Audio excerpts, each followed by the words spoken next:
कि मुझे nature of the exam पता होना चाहिए। एबिलिटी बढ़ेगी किसकी? नेचर ऑफ एग्जाम से। बड़ा जरूरी है नेचर ऑफ एग्जाम। नहीं पता यूपीएससी का नेचर, आप लोगों को पता ही नहीं एक्चुअली में।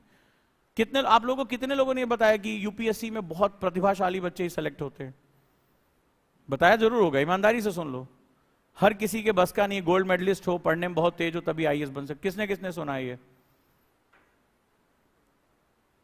किसने किसने सुना है कि भाई गांव देहात का बच्चा जल्दी सेलेक्ट नहीं होता? ये तुम्हारे बस का नहीं, ये तो डायलॉग तुम्हें पक्का दो। आईएएस वाईएएस का सपना बेकार में देख रहे हो, कोई छोटी मोटी पहले नौकरी पकड़ लो। लड़कियों के लिए बोला गया होगा बीएड कर लो, टीचर बन जाओ, ठीक है। लड़कों के लिए बोला गया होगा एलडीसी पकड़ लो, एक सरकारी नौकरी नहीं होगी तो शादी नहीं होगी, माँ बाबूजी का खर्चा कब तक। ये सब कहानियां तो आपको बताई गई होंगी, ठीक है। तो ये आपने भी सुन रखी होंगी और आपको सुनाने वालों ने भी ये सालों से, पीढ़ियों को सुनाते चले आ रहे हैं। तो नेचर ऑफ एग्जाम बड़ा जरूरी। अब नेचर ऑफ एग्जाम क्या होता है? जैसे मान लो आप एक बहुत अच्छे तलवारबाज हो, बहुत अच्छी तलवार चलाते हो, तो आपसे बोला प्रतियोगिता में भाग लेना, आपका खून तुरंत फड़फड़ाने लगता है, बाहर आने लगता है। बोले हाँ बिल्कुल मैं पहुंच रहा हूं, मार तलवारें घुमाते हुए दोनों हाथों से एकदम चले। आपकी प्रतिभा में कोई कमी नहीं है। अब जरा सुनो होता क्या है। अब जब पहुंचे आप उस सभा में तो संगीत की प्रतियोगिता हो रही थी। संगीत की प्रतियोगिता हो रही थी, वहां राग मल्हारी, राग दरबारी, वो बड़े बड़े स्वर उठ रहे हैं। अब आप अगर उसमें अपनी तलवार चलाओगे तो जहां से स्वर निकल रहा है तुम वो स्रोत ही बंद कर दोगे। सेम चीज हम यहां करते हैं, बुरा मत मानना, लेकिन सेम हमारी जर्नी। हम एक्चुअली इतना हमें ब्लाइंड कर दिया जाता है कि जब तक तुम यात्रा के बारे में जानोगे नहीं तब तक यात्रा तुम करोगे ही नहीं। हमें बताया नहीं जाता lecture 1, oh we are going for the history, अच्छा ज्योग्राफी, धड़ाधड़ नोट्स, बंडल, पीडीएफ, पता नहीं क्या क्या। लेकिन क्यों? मैं अपने आप को कैसे प्लान करूं?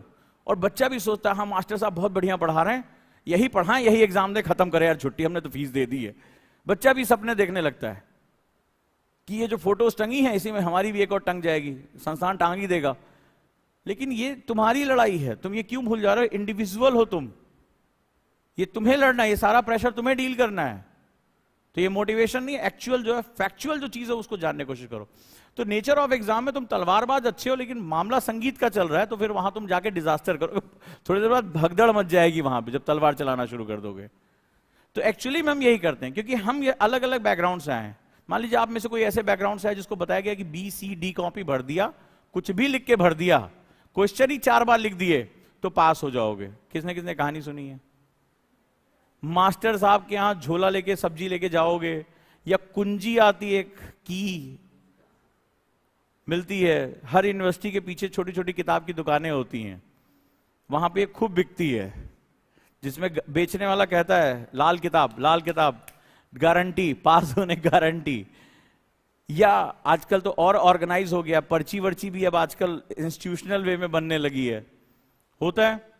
अब आप ऐसे किसी कल्चर से निकल कर आ रहे हो, सब लोग नहीं है लेकिन ऐसे कल्चर से निकल कर आ रहे हो, और अचानक से आपने कहा अरे मुझे आईएएस बनना है, चले आए, घुस है, क्या करना होगा, किसी ने बताया फलनवा कोचिंग में चले जाओ, हो जाएगा अपना, तो चले आए। लेकिन आप नहीं जानते कि इस एग्जाम में आपका नेचर क्या है। आप इस इंडिविजुअल लड़ाई में अकेले हो।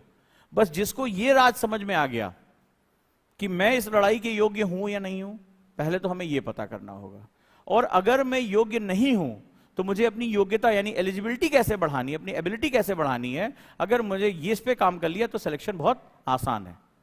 क्योंकि एक्चुअली में तुम्हें ऐसा लग रहा है कि 13 लाख लोगों से कंपटीशन है, लेकिन अगर तुम मेरी अभी तक की क्लास सुन चुके होगे तुम्हें पता चल गया होगा कि 80% लोग इस एग्जाम के बारे में जानते ही नहीं है। वो एक अलग ही खुमारी में है, एक अलग वो सपना देख रहे हैं कि वो आईएएस बनना चाहते हैं।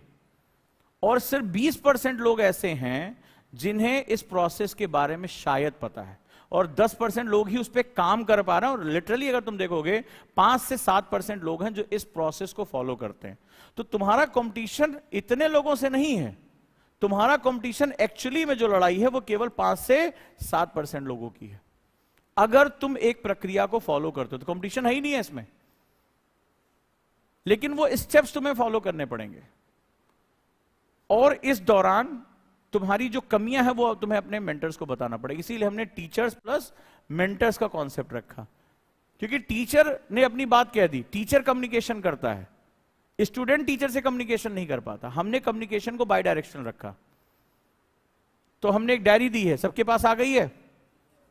ये डायरी अगर नहीं मिली मुझे तो तुम्हारे लिए डिजास्टर होगा। इसके बिना तुम यहां घुस नहीं सकते, क्योंकि ये सबसे बड़ा मेरा कम्युनिकेशन मॉड्यूल है। तुम्हारी सुबह आंख खुलने के बाद तुम सबसे पहले मेरे मॉड्यूल में हो, और मेंटर्स के साथ आपको बात करनी है। ये डायरी डेली चेक होती है, इसकी रिपोर्ट मेरे पास बन के आती है, फिर मैं उसको बुलाता हूं बात करने के लिए। क्योंकि आप यहां पहला माइंडसेट गुरुकुल में तय कर लीजिए कि आप यहां अपना दिमाग खोलने के लिए आए हैं, आप यहां खुद को बदलने के लिए आए हैं। Success is equal to selective habits. Selective habits, selective मतलब जिसको हम कॉन्शियसली चुनते हैं। और जब हम किसी चीज को कॉन्शियसली चुनते हैं तो हम उसके साथ क्यों, कैसे, कहां, कब की बात करते हैं। जब आप कॉन्शियसली जूता खरीदने जाते हैं तो उससे पहले कई सवाल पूछते हैं, यही जूता क्यों। मान लो आपने एड़ी वाला जूता बढ़िया सा ले लिया और आपको खेलना फुटबॉल है। जूता आपको चाहिए था क्रिकेट और फुटबॉल के लिए, और जूता आपने ले लिया हील वाला, तो पूरा ग्राउंड गएगा टिकटॉक टिकटॉक चलते, तो पूरी आपकी हालत खराब हो जाएगी वहां पे। या किसी ने हील की सैंडल खरीद ली और रनिंग करनी है उसको, पूरा वो रनवे खोद डालेगी उसके अंदर, तो क्या होगा, डिजास्टर होगा ना, गलत चुनाव होने की। तो आप क्या करते हैं, जब आप जूता खरीदने जाते हैं तो आप सारी चीजों को देखते हैं ना। तो सेम यहां पर भी है कि जब आप सेलेक्टिव होते हैं तो आप उसके सारी चीजों को चेक करते हैं। यानी सेंटर आप हैं, आपकी चॉइस है। तो आप किसी और ने टॉप किया, किसी ने क्या किया, आपको इससे कोई मतलब नहीं होना चाहिए। तो आप कौन है, सेंट्रल यूनिट आप हैं। आप यहां आए हैं गुरुकुल में अपनी सारी कमियों को हमें बताने के लिए, सेलेक्टिव हैबिट्स के साथ जोड़ने के लिए। आगे बढ़ते हैं। तो आपका कंपटीशन अगर सही